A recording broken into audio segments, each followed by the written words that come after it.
Scorpio, hi, come on in. Great to see you. Just about to do your Scorpio November 2019 reading. Oh, before I start, I will mention that I have uploaded your Scorpio 2020 yearly reading, and you can find that on the playlist on my channel, or just search Nigel Scorpio 2020, and that will take you to the video. I think it goes for about an hour, so get yourself a drink and sit back and just enjoy yourself and luxuriate in what is for you a very, very interesting year coming up ahead. I'm going to use the Thoth deck today for you. A lot of people are frightened of this deck because of the imagery on it, but for you it's going to get down deep into your shadow self, and we shall see what there is in store. But firstly, a little bit of practical magic.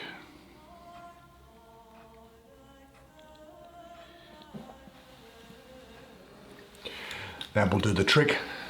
So let's see what there is in store. I might also use this pen to point out some of the interesting symbology in the cards, because they may well affect the meaning that the card has for me. But of course the meaning also depends on where the card is placed in relation to other cards and the effect that the other cards have on this card, and vice versa. You get what I mean. Anyway, let's choose 5, shall we? Because 5 is all we're going to need. This is on the bottom, so it's obviously staying there. It's the Ace of Cups. Ace of Cups. Water. Good for you, hey? This is coming out. What is this? Lust. Well, of course, Scorpio is the governor of the 8th house in astrology, which is to do with transformation, but it's also to do with sex, isn't it? So let's see what lust has to say for you. Now, these have all just fallen out. This one's sticking out though, so that looks like it's interesting. The Devil.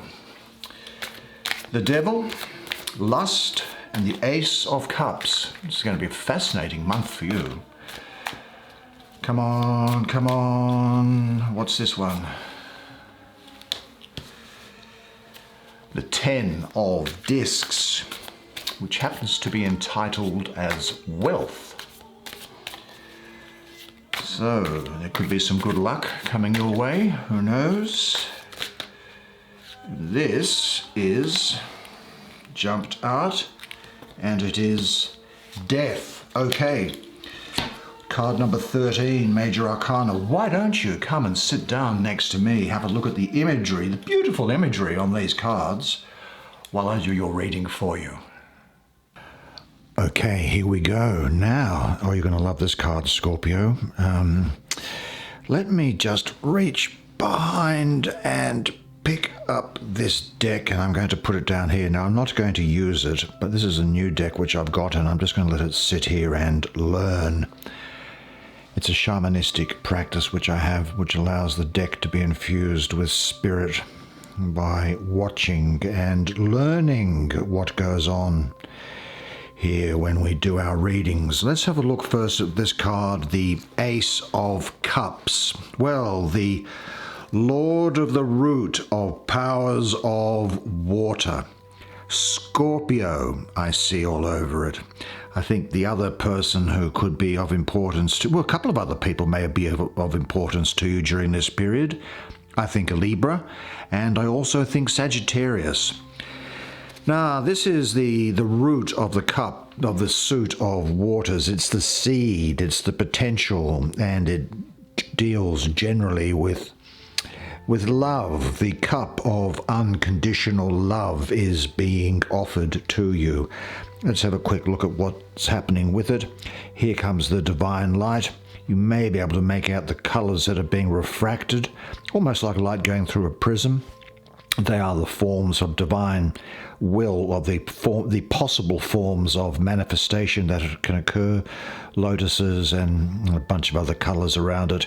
A couple of snakes, which is to do with acting as the handles, which is to do with wisdom in this case. Now, what can I say? Well, it's very much to do with love, isn't it? I'd say that. Very much to do with love. I will say one thing about love, and it is this. And it's also with what you might call sin. And I'd say that have no fear of sin. Love a woman or a man, even if they're even in their sin. For that is the semblance of divine love and the highest love on earth. Love all of God's creation, the whole and every grain of sand in it. Love every leaf, every ray of God's light, every animal, every plant. Love everything. If you do love everything, you will perceive the divine mystery in things. Once you perceive it, you will begin to understand it better every day, and you will come at last to love the whole world in an all-embracing love. Now, people say to me, oh, is that actually possible? And the answer is yes, it is. It's completely possible. And I say to people, I say, the day will come when you will fall to the ground weeping, and it will all in a flash make sense to you. Now, here we have the Suit of Cups, which is the experience of relationships, the pursuit of happiness, love, as we were talking about, fulfillment, pleasure. But we can't have those things unless we know their opposites, unless we know the lack of such things. I think this card is talking about love in its purest sense, abundance for you. There's the possibility of a new relationship. For those who are already coupled, I see an increase in the depth of feeling one for each other. Sensual passion is what I'm seeing. It's quite likely that you might hear about a pregnancy or of a birth. I think that you might find that emotional balance is available to be used and drawn upon by you for, well, not just this month, I think, but I think really for the next 6 months is what I'm seeing here.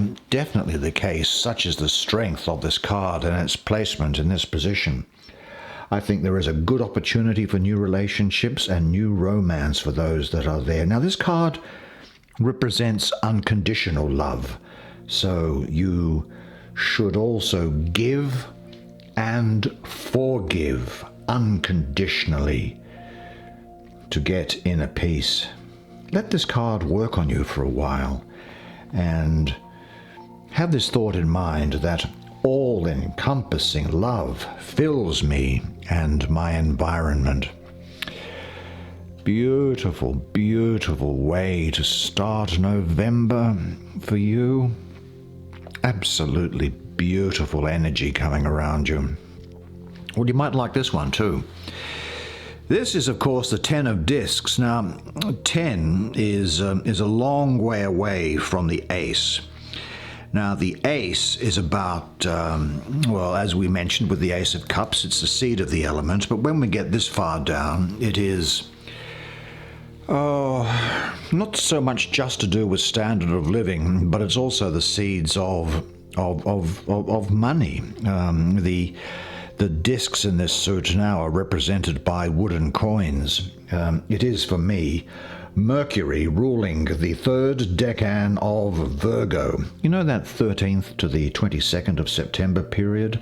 Now, in ordinary astrology, Mercury also rules Virgo, and Mercury is exalted in Virgo.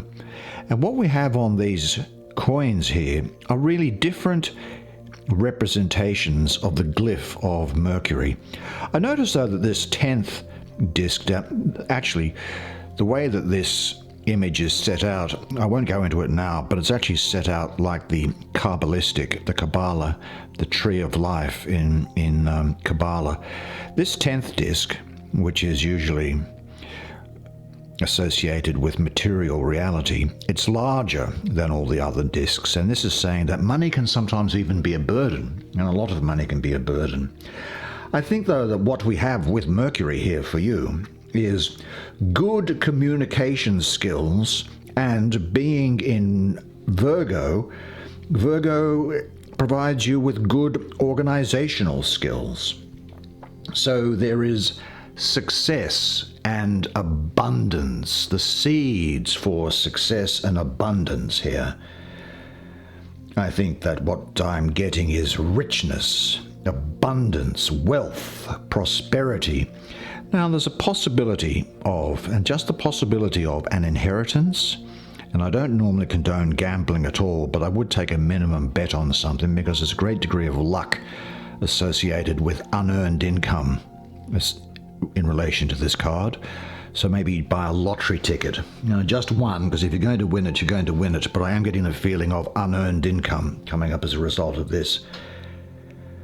I think there's also here a supportive and tight-knit family. And I also see, for anyone who happens to be engaged in a family business, there is particularly good energy here for really the good and harmonious workings of a family business. Sometimes this can represent someone who has accumulated riches but nothing much else, like no emotional attachment, no spiritual development. And I guess the question is, that this is also posing you, is what do you know about your inner wealth, and do you share it generously? And I would maybe on a piece of paper write down all the qualities which you think constitute your inner riches. And I'd have this thought in mind, and that is, I am internally and externally rich and free, and enjoy everything thankfully and in surrender. Great card. So you've got such a fantastic spread for you, because you've got this great emotional possibility here and great possibilities in relation to financial success. Let's have a look at the devil. Well, because the devil kind of, to me, is really sticking along the same theme, and, well, there are no coincidences, are there? This devil is really, for me, it's Capricorn ruled by Saturn with Mars exalted. And let's have a look at some of the imagery here. Well, here is the goat of Capricorn, and look at these horns which are going out there. They're like entwined snakes, which is wisdom going through there. You might have a look at this drawing here. I think you can put two and two together to work out what that represents, and you would be right. The reason I've said that I really have Saturn ruling Capricorn, these rings of Saturn, they represent the feminine principle. And so you have the masculine principle penetrating the feminine principle to produce life. And in these sections here, we have in the left section female figures, one of whom is prone, paying homage to this goat. And in this section, on 1, 2, 3, male figures being subdued by, well, it looks like a Greek mythological creature called the Minotaur. Well, I won't go into all the details of that because time prevents. There is here Caduceus, which for the adepts represents power and ability in relation to the occult arts. And you may be able to see here there are two snakes with a crown on them, one there and one there. They represent in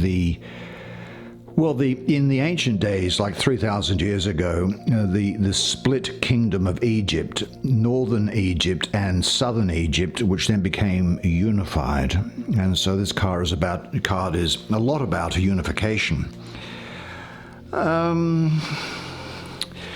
So Saturn ruling Capricorn and Mars exalted. Mars governs our sex drive and our creative energy. So the card has a very strong link to the material side of life and self-ambition. Now, on the zodiac wheel, when the YouTube astrologers put up their zodiac wheels, you'll notice that Capricorn is opposite Cancer at the top and in the winter solstice. And the winter solstice is around about the 22nd, but in the old days it was thought to be around about the 25th of December, in the northern hemisphere, of course.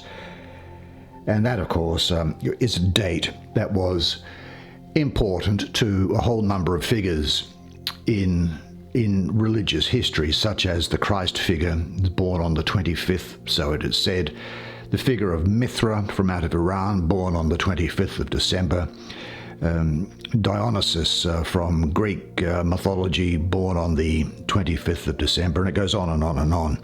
That's because that winter solstice was so important, because it appeared that the sun was dying, because the days were getting shorter and shorter and shorter until you got to that period round about, well, what we call Christmas time. And then the days, it looked as if the sun had resurrected and come back to life, because the days suddenly, or gradually rather, started to become longer. And so that's why that date is of such significance to everybody. Now, I've got to say that we can see here that the card can often represent tunnel vision. Now, the devil's vision here is usually directed at some sort of a material goal. Well, there's certainly nothing wrong with that at all. And it can relate to a career, or it can relate to any sort of an ambition, I suppose, and certainly looking after one's own best interests. And it implies that you can accomplish a lot if you are focused, because the devil isn't distracted by other things. He's only focused on the task at hand. Now, astrologically, Capricorn is the sign of business, career, worldly success, and social standing, and Capricorns are usually hard-working and high achievers, aren't they? So I think that putting all of this together, I think we're finding that you'll be quite focused towards material goals. I will say though, just check for any addictions that you might have, and that could be food or alcohol or anything like that. That sometimes comes around. But look, I think that you do need to accept that you do have an ambitious side, but see it for what it is without becoming a slave to it. I think you are going to have a strong desire to compete, to improve, and to win. But keep a balance between the material side of life and your emotional and spiritual side. Now, I've also got to say that the energy which I'm getting here is, it could well be that you find that you are very sexually attracted to someone. Now, that can also be within a partnered relationship. A great degree of sexual attraction is what I'm getting, and that's a thing which is going two ways. Or it could well be a desire to turn a sexual attraction into a relationship. I'm just having these thoughts which are coming through me now, and it is, think not to hide from me, O beloved one, in thy grotesqueries. I see thee behind thy mask. It is thy lovely body which I love behind these motley veils, this midnight comedy, for there is none other than thee to my eyes, my taste and my touch. Yeah. I've just noticed here, if you look at the word devil and how it's spelt, and if you spell it backwards, it spells out lived. And this is really talking about handling life from a place of humor, a desire for more stability and grounding. And I think you'll have the ability to work hard and to play hard, and certainly be more sexual and And I think that you will learn to protect yourself from the projections and opinions and judgments of others. Yeah, freeness. A bit of a party spirit is also what I'm getting at. A bit of the, well, what happens in Vegas stays in Vegas type of energy around it. Although you might wake up the next day and realize that you've caused yourself a management problem as a result of activity. I mean, for example, cocaine can be great until you work out that you really need to have it. Well, let's have a look at this card, 14, 13. I'm going to look at this card here first, this Death card. This is a great card for you, and you might well notice there's a lot of Scorpio symbology in this. And I say that because, well, first of all, I see this card as being Scorpio. And I see it as Scorpio ruled by Mars in classical astrology, Mars ruling you, rather than Pluto. I've noticed a couple of things here. There are a couple of lilies, this lily here and this lily here, that are on either side of this scorpion. That represents the Alpha and the Omega. That represents time here on Earth, that is in the material world. And there are three forms of Scorpio here. There is the scorpion itself, which tradition has it, if it was found itself completely surrounded by its enemies, it would sting itself to death rather than fall victim to their ravages. So there is the scorpion itself in between these two, between the Alpha and the Omega of material life. There is then the snake. That is the second form of Scorpio.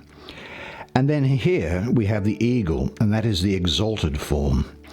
Now this is time, this is within time and space. This is as you start to work out that you are not actually, you get the movement, the spirit movement through you, and then the union with the divine. There are also, these things also for me represent water. And Scorpio, you are the fixed sign of water. You know, there is the cardinal sign, which is the first sign of water in the zodiac.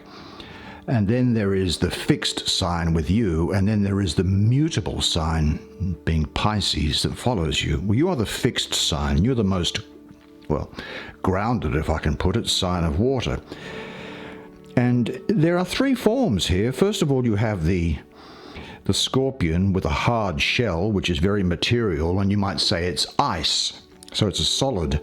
Then you have the flowing snake, which is almost like water, so you have water in its liquid state. And then the eagle soaring is when it becomes vapor and goes into the air. So they're the three forms of Scorpio are there. This form of the fish here, to me, it represents two things. It represents this snake, which is the masculine phallic symbol, and the fish, the receptive figure, mating, I suppose, to produce life. This is very Saturnian. Black is the color of Saturn, and this reaping symbol is also that symbol of Saturn, the reaper. Now here, the sword has cut through the head of someone, but the spirit of the person has been released. They have become beheaded. Remember the beheading of John the Baptist in the stories? That is the metaphor for saying that there is someone who has become liberated in a spiritual sense, and this spiritual figure then goes on into this light.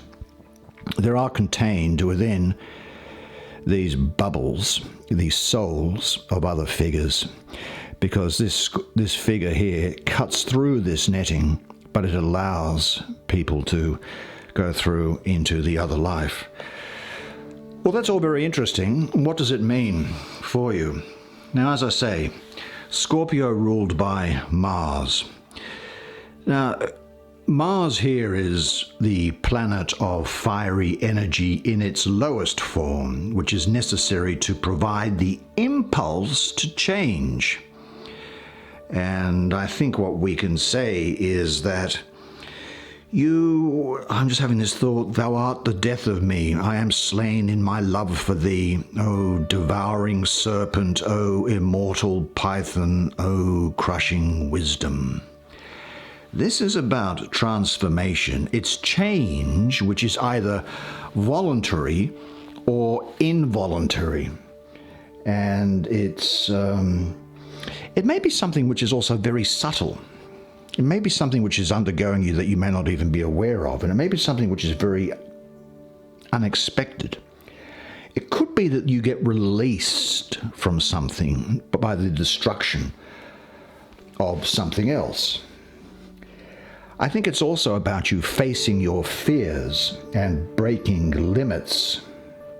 You need to grow to learn your life's lessons. There is something in your life which is dissolving or disintegrating, whether it be a structure that you have created, like a pattern or a habit or a way of thinking about yourself or of the world. And I think this is necessary for new beginnings and transformation in your life, because things have got to move forward. Things have got to move forward. This is something of a period in some area of your life, and you will recognize it probably, which is about transformation and you facing your darkest fears.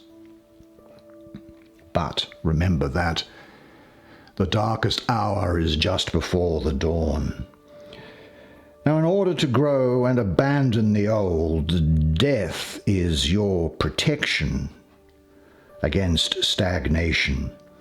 And you are forced to leave behind what you have outgrown, as we all are. Now, transformation can, although very rarely, manifest as some sort of a crisis period, but if that happens to be something that you're going through, and I don't see it, but it could be like something that you're afraid of, then your fear of the future, this is saying to you, should be replaced with confidence. And it's a time for you to cut away what no longer serves you in your life. Now, this may be events, but it can also be people. Because, the fact is that, we do outgrow people, and it's not to say that we do this in a nasty way, but it's just a reality of life. I mean, if you look to say how many of the friends that you had as a child do you have today, I mean, probably not many. Well, unless you're in a very small town. Here, finally, we have this fantastic card here, Lust. Well, what interesting imagery. Here is a naked woman sitting astride a lion. Well, when I say a lion, it is a lion, but it's a seven-headed beast of a lion. Let me see if I can make out what... No, there's nothing particularly interesting about those. This serpent coming up here... Now, she's looking back this way, and she's looking at this serpent. The head of the serpent, which happens to have a lion's head, is a phallic symbol. Now, look, the fact is that there is just a lot of sexuality in the tarot because it's such a fundamental part of human nature and human experience. And this deck brings it out in particular. Now, she's looking back with interest at that, and this is obviously about attraction between people in a sexual manner. Now, the woman is holding red reins here, and the red reins are the color of fire, and the reason why it's fire is because it's a fire sign, I think. Obviously, I'm getting Leo, ruled by the sun, with Uranus exalted, the daughter of the flaming sword. Now, she's holding it in her left hand because the left hand in esoteric thought is that to do with our lower nature, our carnal nature, whereas the right hand is to do with our spiritual side. In the old Christian books and Hebrew books of the Genesis, the Garden of Eden was on the right-hand side of the compass, east. So That was to do with spirituality. Now, what this creature is doing is I don't know if you can see underneath here, there are people or arms and faces and heads. This creature is stumbling over or treading over the heads and bodies of people who I would say are the saints. Those people who renounce sexuality and purity in the mistaken belief that that's somehow going to bring them closer to God. Of course, what brings you closer to God is living life to the full as a human, which is why you are here. This card is here. This is I'd say that would be the chalice, and there is the moon inside it, which brings into the subconscious elements as well. Look, the daughter of the flaming sword, Leo ruled by the sun. And this Hebrew letter, which is down here, is, if I'm not mistaken, it's called Teth, which means serpent. And of course, here we see the serpent there. Of course, in the lowest sense, it is about sexual deviancy of the lowest mind. In the higher sense, it is about kundalini. That and of course that's known to the people from the East, in India and Pakistan and elsewhere.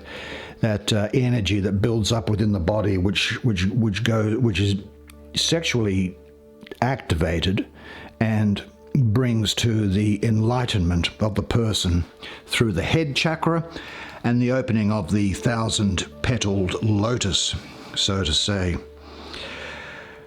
What can we say? Look, I think that there really is here the fact that you're going to have great courage and strength and control of life forces.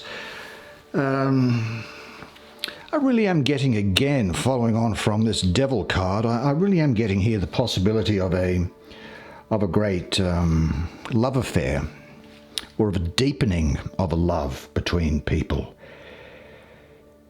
You are the rose to my cross, find new life in my heart. You are the moon to my sun, and I, the wine to your cup. I pour the whole of me into you. I think that what we have here is you really have the confidence and the strength to say what you're going to say, and you're also going to listen. It's as if it's an intellectual muscle over physical power. It's a gentle power. It's one that comes from confidence and conviction. I think that you can also be reassured that God does not have any moral judgment on your love life whatsoever. I think this is about you engaging in, this is telling you, engage in life to the fullest and be comfortable with your sexuality. Accept your carnal desires for what they are, rejoicing in them, but not letting them throw your life out of balance. Yeah, again, I'm getting that passionate relationship with a lot of sexual and emotional intensity associated with it. It could also be you actually really doing something because you love doing it, without really overanalyzing it, I think. I have this thought in mind, and it is, I enjoy expressing my energy, vitality, and enthusiasm in all that I experience. I am a person of character and strength. I have unlimited creative resources to tap and express. Now, if you are ready to accept all that you find within yourself, you will be able to move through everything with deep sensitivity, awareness, love, and understanding. What a fantastic spread. And that's the way it is for you this month. Well, there you go. There is your November 2019 reading. And Look, I thought that was fantastic. I really enjoyed doing that. Extremely interesting for me to be able to do that. I love this deck, and I love the messages that were coming through for you. I think that I think you're going to have a great month. Look, the only other thing that remains for me to say is this, that you are a legend, and I look forward to seeing you next time. Until then, bye for now.